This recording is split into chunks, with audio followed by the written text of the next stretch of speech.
Existen personas que, claro, por diferentes motivos no desean tener hijos, pero por lo general la paternidad es algo que está en el corazón de la mayoría de las personas. Las parejas se casan planeando tener un hijo a corto o medio plazo. Y ese hijo pues será fruto del amor que los une. Pero a veces los años pasan y el niño o la niña no vienen y eso causa sufrimiento y dolor a los cónyuges. Constantemente encuentro personas infelices. Consideran que Dios se olvidó de ellas y que no atiende su oración. ¿Sabes que este era el caso de Ana, la madre de Samuel? En aquellos días, en los días de Ana, toda mujer que se casaba anhelaba ser la madre del Mesías prometido y todas las mujeres deseaban tener un hijo varón, pero Ana no podía. El hijo deseado no venía.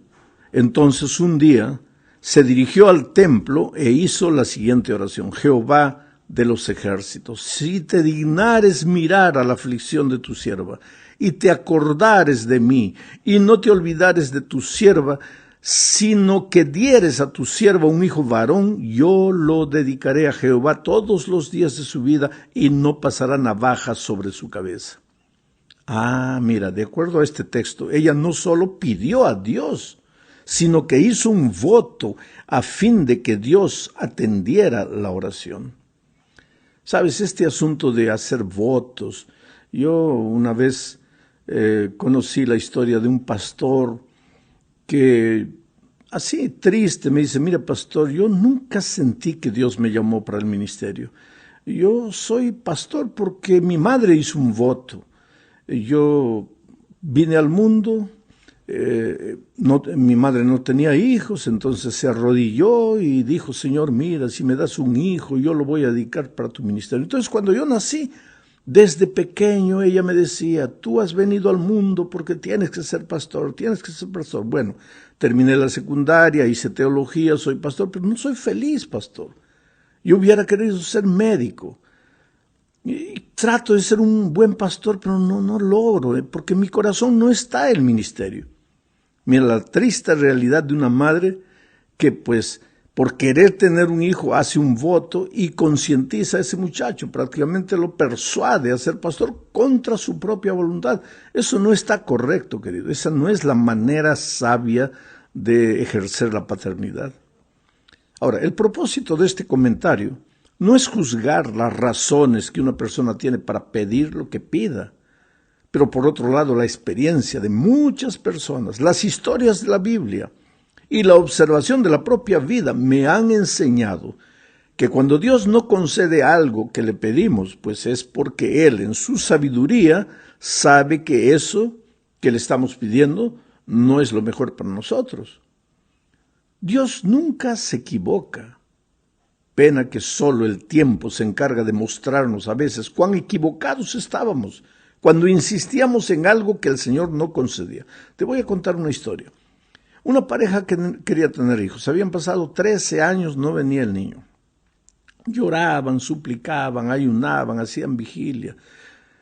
Pedían a un pastor que ore, al otro pastor que ore. Vinieron a mí también para hacer una oración. Yo oré y pues como en toda oración dije: Señor, y si es tu voluntad, dale hijos. Cuando yo terminé la oración, la muchacha estaba molesta. Dice: pastor, ¿cómo usted se atreve a decir si es tu voluntad? Si Dios me dio vientre, quiere decir que es su voluntad que tenga hijos. Ella no, sabes, ella estaba encaprichada. Dios tiene que darme hijos. Y se sentía deprimida, se sentía infeliz. Pero tenían dinero. Fueron a un especialista, a otro especialista, gastaron miles de dólares hasta que finalmente ella quedó embarazada. Y quedó embarazada de gemelos. Ahí sí Dios existe, claro. Cuando Dios hace las cosas como queremos, ahí Dios existe. Y cuando las cosas no salen como queremos, entonces Dios nos abandonó. Mira, querido, con todo cariño, es ese aspecto de la vida que tenemos que entender. Dios siempre tiene la razón y siempre nos ama y nunca nos abandona, aunque las cosas salgan como queremos o no queremos. Bueno, ella tuvo gemelos. Los gemelos crecieron. Cuando los gemelos estaban con 13, 14 años, ellos decidieron divorciarse porque llegaron a la conclusión de que no se amaban más. Cada uno quería ser feliz por su lado, se separaron. Y los pobres muchachos, ahora, en el periodo de la adolescencia, entraron en conflictos terribles. Dicen las estadísticas que a veces entre que los padres mueran en accidente de tránsito o los padres se separen, los muchachos sufren más cuando los padres se separan. Qué terrible esta situación. Ellos se separaron, bueno, los muchachos se quedaron ahí desesperados, llorando. La niña decía, bueno, ella quiere ser feliz, mi madre, pero y no consultó conmigo y no se preguntó si yo puedo ser feliz con esa situación. Bueno, en resumen, el muchacho entró en la drogadicción y un día, drogado, borracho, violó a la propia hermana. Y lo peor de todo es que la hermana estaba embarazada. Y para no complicar la vida de su hermano, no dijo nada. Y cuando la madre se dio cuenta, ya el embarazo había avanzado. En fin, una situación triste, pero triste, triste, triste. Y ahora ella se lamentaba, ¿dónde está Dios? ¿Por qué Dios me abandonó? Por eso, querido, yo te digo una cosa. Es mejor confiar en Dios. Si Dios no te da hijos, Él sabe por qué lo hace. Ahora, tal vez podrías adoptar un muchacho que necesita de amor, yo no sé, pero confía en Dios. Él nunca se equivoca, Él nunca te abandona. Vamos a la segunda parte de este estudio. Aquí vamos a ver que el ideal divino para ejercer la paternidad es que sea ejercido por el padre y la madre juntos. Pero ¿qué sucede si la esposa o el esposo se quedan viudos? ¿O tienen que criar y educar a los hijos solos? ¿O qué si la esposa fue abandonada por el esposo dejando a los hijos con ella? O viceversa. El asunto es muy delicado. Ahora, en la Biblia encontramos varias situaciones que muestran padres que tienen que cuidar o que tuvieron que cuidar solos a sus hijos. Por ejemplo, Agar tuvo que cuidar sola a Ismael. La viuda de Sarepta es otra mujer, a quien Elías fue enviado por Dios llevándole ayuda. Ahora, ¿qué lecciones podríamos sacar de la vida de estas dos mujeres? Veamos, primero el caso de Agar. Génesis 21, 14 al 19. Voy a leer mientras voy comentando y sacando algunas ideas del texto. El texto dice así: entonces Abraham se levantó muy de mañana y tomó pan y un odre de agua y lo dio a Agar poniéndolo sobre su hombro y le entregó el muchacho y la despidió y ella salió y anduvo errante por el desierto de Berseba. ¿Por qué sucedió todo esto? Es una historia larga, pero que no viene al caso. Vamos a detenernos en el aspecto de cómo una madre con un hijo solo sale adelante. Agar y su hijo Ismael estaban caminando por el desierto de Berseba. ¿Sabes que esta vida es un desierto? Es un desierto. Estamos caminando hacia nuestro hogar celestial. Y muchas veces en el desierto de esta vida, tú como madre vas a tener que ser madre solo, o tú como padre vas a tener que educar a tu hijo solo, porque por las circunstancias están solos. Ahora el texto bíblico dice, y le faltó el agua del odre, y echó al muchacho debajo de un arbusto, y se fue y se sentó enfrente a distancia de un tiro de arco, porque decía, no veré cuando el muchacho muera.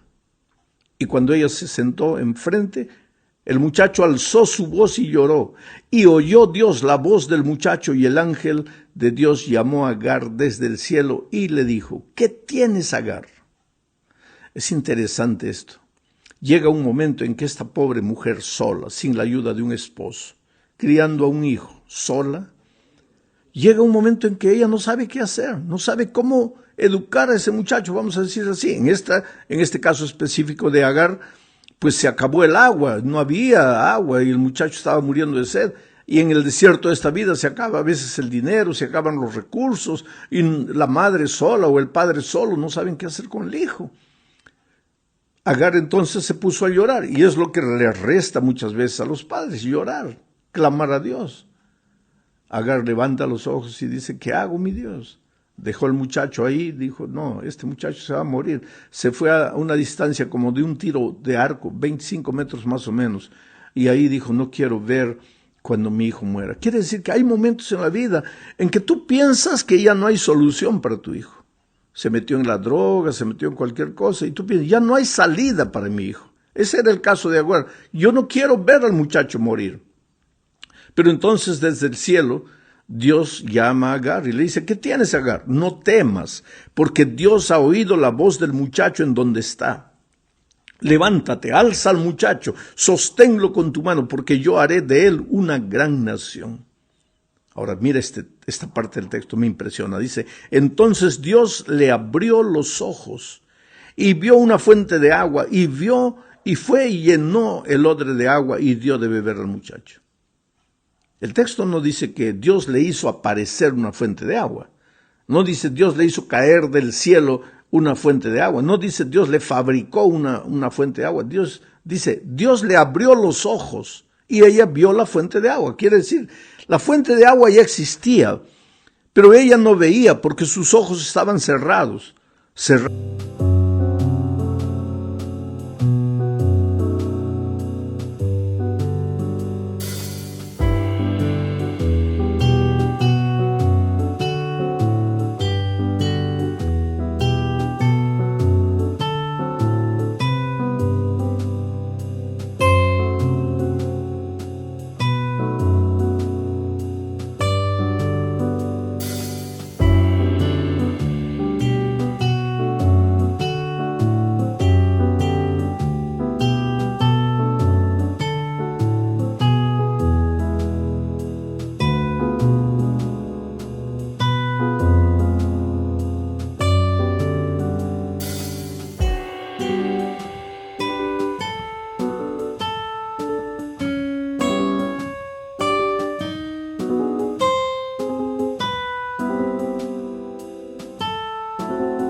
Por el dolor, por el sufrimiento, por la desesperación, porque cuando tú miras la vida y sus problemas desde el punto de vista humano, pues todo te parece perdido, sin solución, humanamente no hay salida.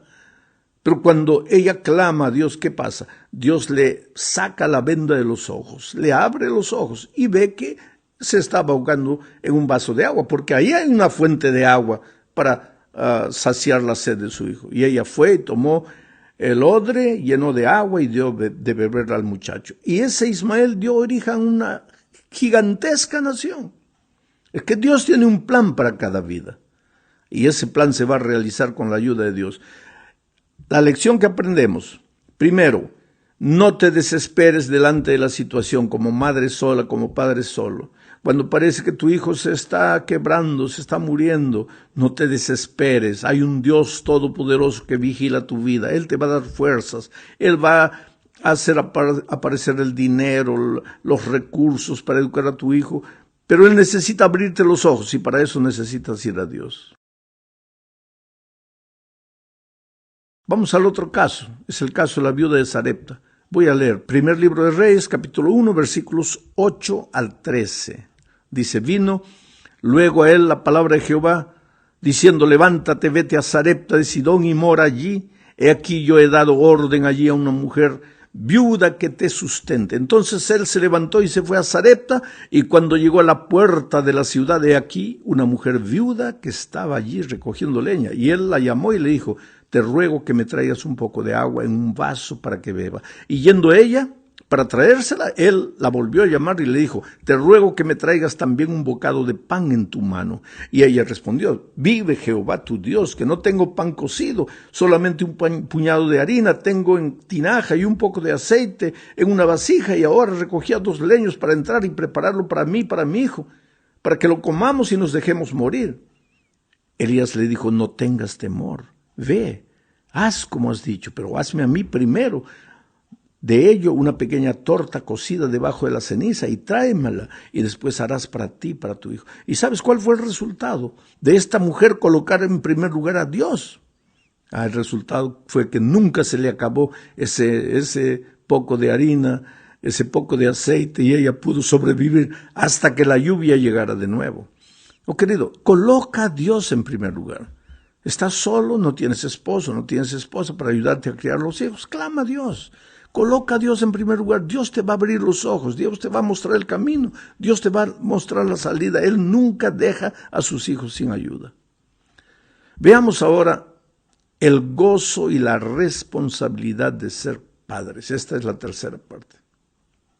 Los conceptos los vamos a extraer del Salmo 127. Dice, si Jehová no edificare la casa, en vano trabajan los que la edifican. Quiere decir, tú como padre, si te esfuerzas en educar, ayudar a tu hijo, pero no colocas a Dios en primer lugar, si Jehová no edificare la casa, en vano vas a trabajar. Si Jehová no guardare la ciudad, en vano vela la guardia. Quiere decir, ¿quién va a librar a tus hijos de las drogas, de la promiscuidad, de la miseria de esta vida? ¿Tu disciplina, tus reglas, tu dominio propio? No. Es Jehová. Porque todas tus reglas no valdrán nada si Jehová no guardare la ciudad. Él es el que va a cuidar la ciudad. Por demás es que os levantéis de madrugada y vayáis a tarde a reposar, y que comáis pan.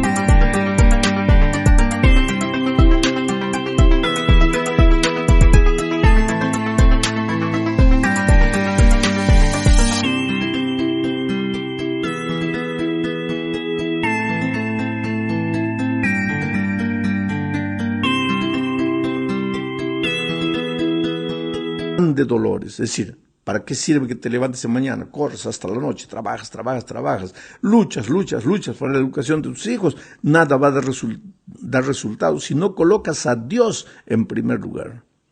El texto dice, pues a su amado dará Dios el sueño. He aquí, herencia de Jehová son los hijos, cosa de estima el fruto del vientre. Como saetas en mano del valiente, así son los hijos sabidos en la juventud. Bienaventurado el hombre que llenó su aljaba de ellos, no será avergonzado cuando hablare con los enemigos de la puerta. Sabes que la Biblia es el manual no solo de la felicidad, sino de la educación de tus hijos. Educa a tus hijos en el camino del Señor. Y ahora vamos a la cuarta parte de este estudio. Aquí veremos que criar hijos es justamente formar discípulos. Veamos este texto, Génesis 18:19. Dice, porque yo sé que mandará a sus hijos, está hablando de Abraham este texto, porque yo sé que mandará a sus hijos y a su casa después de sí, que guarden el camino de Jehová, haciendo justicia, juicio, para que haga venir Jehová sobre Abraham lo que ha hablado acerca de él. Quiere decir, la misión de los padres, como la misión de Abraham, era enseñar a los hijos a andar en el camino del Señor, el camino. Tú sabes que discipulado es seguir al Jesús, andar en el camino. Y la misión de los padres es justamente eso, enseñar a los niños a andar en los caminos de Dios. ¿Qué cosa es andar en los caminos de Dios? Enseñar al niño desde pequeñito, primero, a estudiar la Biblia todos los días. ¿Cómo lo haces eso? Contándoles historias cada noche para dormir, historias bíblicas. Enseñándole al niño a lo largo de la vida, desde cuando es pequeñito, a vivir en espíritu de oración, siempre en oración, a tener a Jesús en la mente siempre, permanentemente. Y tercero, enseñando al niño que tiene que buscar a otro amiguito y traerlo a Jesús. Enseñar al niño que su influencia para atraer a otras personas es grande.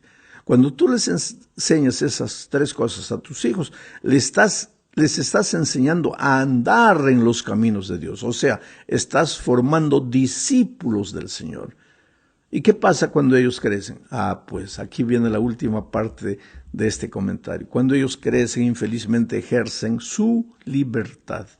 Y muchas veces, usando de esa libertad, se salen de la iglesia, aparentemente se olvidan de Jesús, se van. ¿Y qué hacer? ¿Qué haces tú? Por eso la última parte de este estudio se titula ¿Cómo luchar por tu hijo pródigo? ¿Cómo hacer para traer de vuelta a tu hijo pródigo? Sabes, querido, llega un momento en la vida de un padre, cuando los hijos crecen, que ya hablarles de alguna cosa es solo levantar el muro de separación entre tú y ellos. Es mejor no hablar nada. Es mejor de hablar con el Hijo y empezar a hablar más con Dios. Llega un momento en la vida del padre en que solo nos resta, cuando los hijos se van, cuando haciendo uso de su libertad no quieren saber más nada de Dios. A nosotros como padres solo nos resta orar y llorar, llorar y orar. Pero hay promesas maravillosas en la Biblia. Por ejemplo esta: echa tu pan sobre las aguas y después de muchos días lo hallarás. Entonces planta la semilla del Evangelio en el corazón de tu hijito aquí.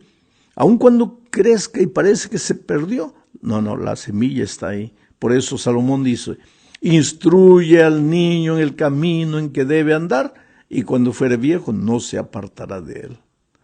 Y hay otra promesa: mi palabra no volverá a mí vacía. Mi palabra, ¿sabes por qué? Isaías dice que la palabra de Dios baja a esta tierra como la lluvia, y la lluvia viene y no regresa al cielo, sino cumple su misión, que es hacer germinar la semilla. La palabra de Dios ha sido plantada en el corazón de tu hijo cuando era niño. Mira, te digo una cosa. El otro día se descubrió en unas excavaciones ahí antiguas un grano de trigo que calculan que tenía más de 2000 años de existencia. Un grano de trigo. Y plantaron ese grano de trigo, y el grano de trigo germinó y produció frutos. Aparentemente más de 2000 años. Aparentemente estaba muerto. Ahora yo te digo, ¿hace cuánto tiempo la palabra de Dios en el corazón de tu hijo parece muerta? ¿2000 años? No, claro que no. 10 años tal vez, 20, 30 años, no te preocupes. Cuando tú menos imagines, el Espíritu de Dios va a hacer maravillas en la vida de tus hijos. Porque la promesa de Dios se va a cumplir. Echa tu pan sobre las aguas, después de muchos días lo hallarás. Mi palabra no volverá a mí vacía. Instruye al niño en su carrera. Oh, querido, ahora, yo no te voy a decir quédate feliz, porque feliz nunca vas a estar cuando tu hijo está fuera de la iglesia. Pero no digas, perdí el tiempo enseñándole la Biblia cuando era niño, perdí el tiempo comprándoles historias bíblicas para que él asistiera. No perdiste el tiempo. Cumpliste tu misión de padre, colocaste la semilla en el corazón de ellos. Ahora deja que Dios se encargue de hacer que esa semilla germine y produzca fruto.